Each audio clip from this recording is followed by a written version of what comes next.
Kuule, oled sa kunagi päriselt mõelnud, mis sinu elu juhib?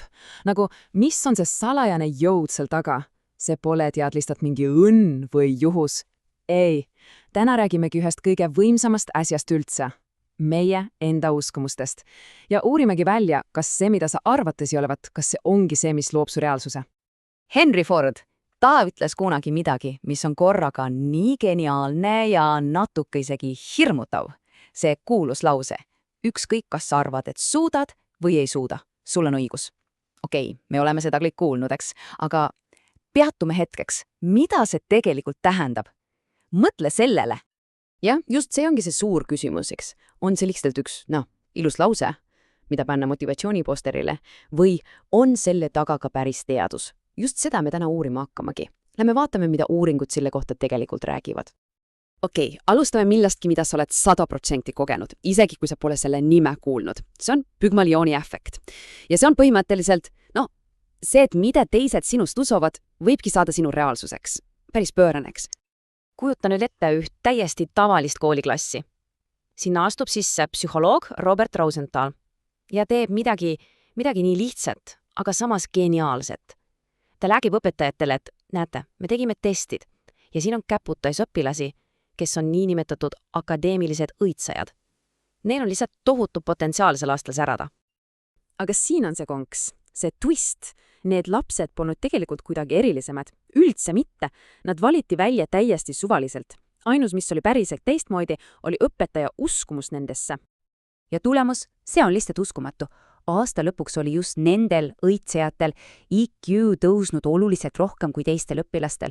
Kuidas see võimalik on? Ainult üks asi oli ju muutunud, õpetajate ootus. Nende uskumus lõi sõna otseses mõttes uue reaalsuse. See töötab nagu positiivne nõiaring. Mõtle ise. Sa usud, et keegi on andekas, eks?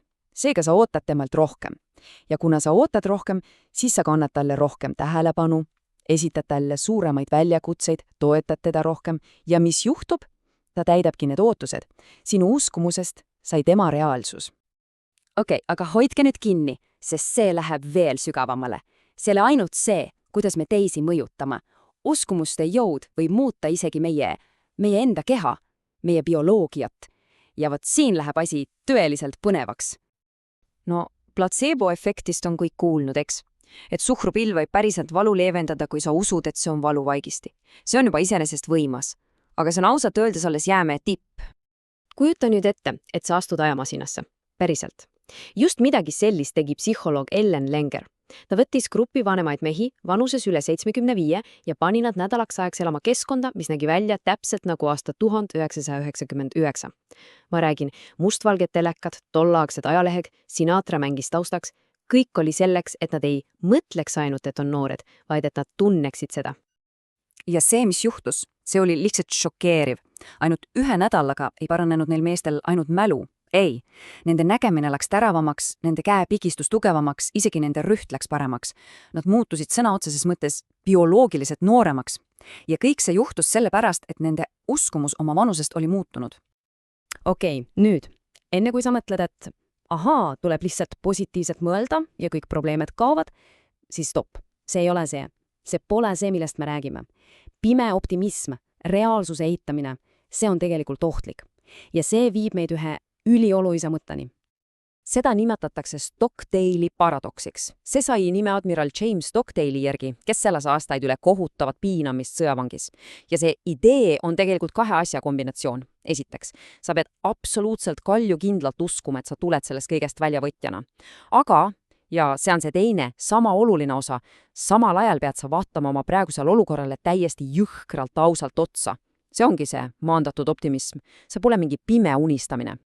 Just nagu kuulus psühholoog Abraham Maslow ütles, vale optimism viib varem või hiljem lihtsalt läbi põlemiseni.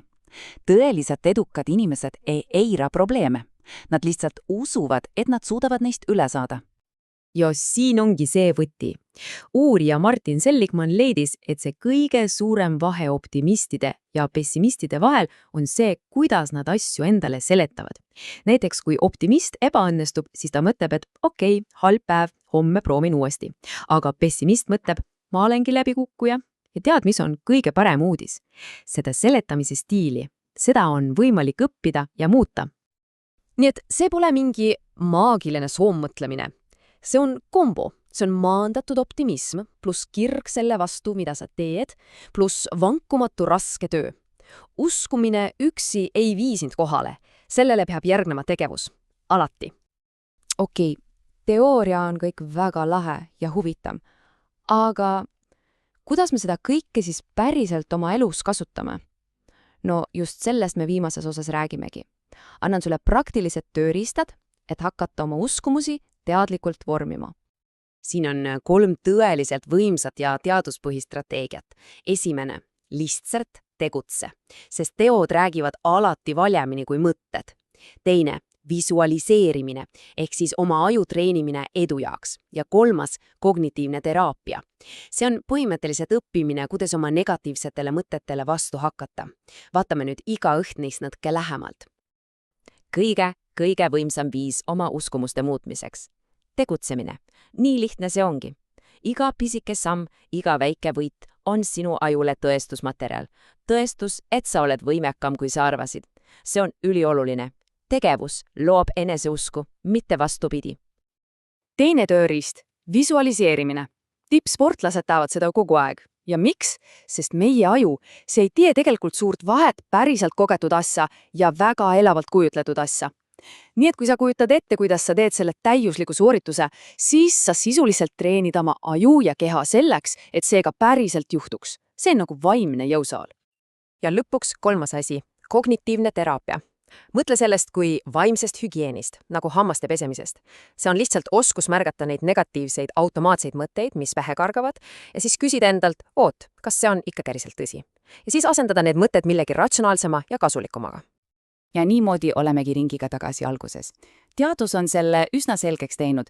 Sinu uskumused ei ole lihtsalt mingid peegeldused maailmast. Ei, need on tööriistad. Tööriistad, millega sa ehitad oma maailma. Nii et küsimus pole selles, kas sa ehitad. Küsimus on, mida sa ehitad. Niisiis, mida sina homme ehitama hakkad?